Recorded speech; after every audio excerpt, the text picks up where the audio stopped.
And when you see those flat, corny, late night monologue jokes with no audience, those are so fucking cringy. And you're dealing with a lot of these people that are not stand-up comics.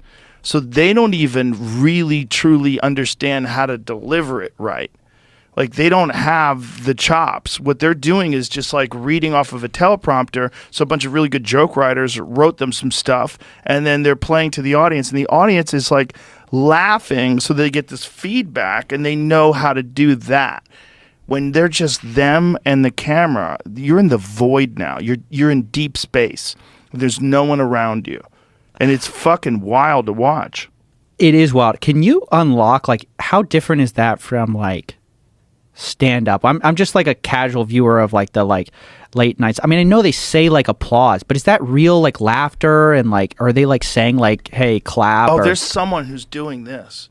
There's someone in front of the crowd. There's a warm-up guy, and generally the warm-up guy is a failed comedian or a middling comedian who's just trying to make it, and they're doing the warm-up thing as like a side gig. And there's people that are good at warm-up, and the problem with being good at warm-up is it's a profitable job, and it'll actually keep you from being good at stand-up. Oh, you're like stuck doing yes, the thing you get forever. stuck. I've had friends that were stuck doing warm-up, and then some of them quit, and some of them didn't, and the ones that didn't are fucked.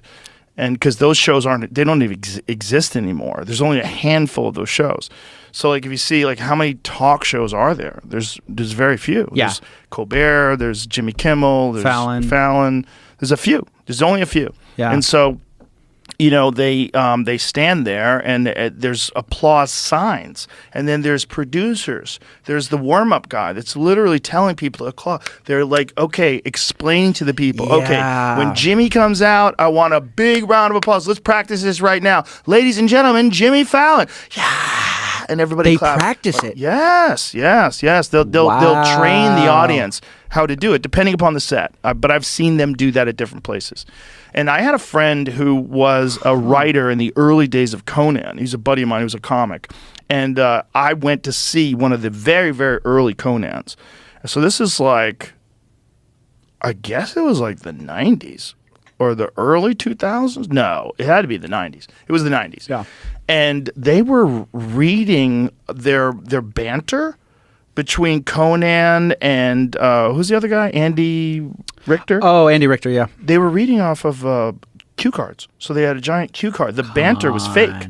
So the banter, their dialogue back and forth was scripted.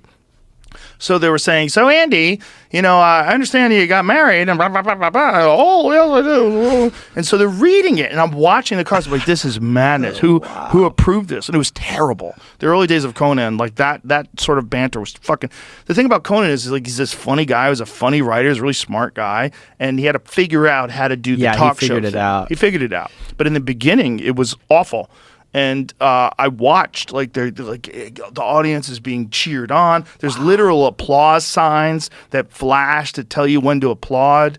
And like, we'll be right back. Yay! And everybody claps. Is everybody really clapping that you're going to be right back? Nobody gives a fuck if you're going to be right back. I feel like they didn't know that, though. Like, I feel like media literacy has kind of gone through the roof. Like, many people... I guess it's maybe everyone has cameras now, so everyone's like sort of mini producers now of their own show. Sure. And so they get it now, and so all of a sudden the craving for authenticity gets so much higher because now you're aware of like what everyone knows what a teleprompter is. Everybody's sort of like, even though I didn't know how exactly it worked, I kind of was vaguely aware that like they kind of told you to applaud, and the laugh tracks in sitcoms were just canned laughter.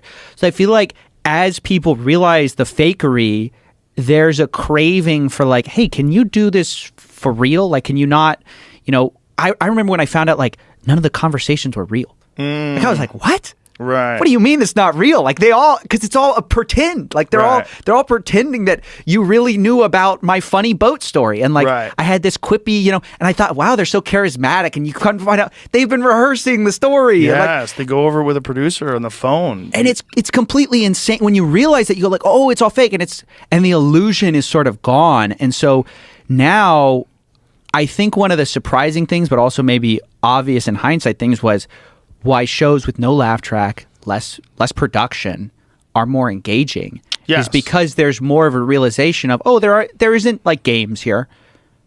there's just two people talking. They haven't rehearsed their lines, and I mean, I came on here. You like there was no production notes. There was no like, hey, we want to talk about this. It was just like, hey, you want to come on, and that's all it is. And so I think we didn't even discuss what we're going to talk about. No, which is what I do with everybody. I just have them come in and talk. Yeah, it's fascinating, and I think that's partly to do with like why people enjoy the show is that they know it's not like tricks and gimmicks. I wonder, there's like, it's funny to me as I'm thinking about it, I'm like, there's sort of like this, like the world is accelerating in two directions towards like authenticity, and then like with all the beauty filters and like the fake AI voices, it's like you can fake reality, but we also crave reality at the same time. Yeah, for sure. Yeah, people are craving real human experiences.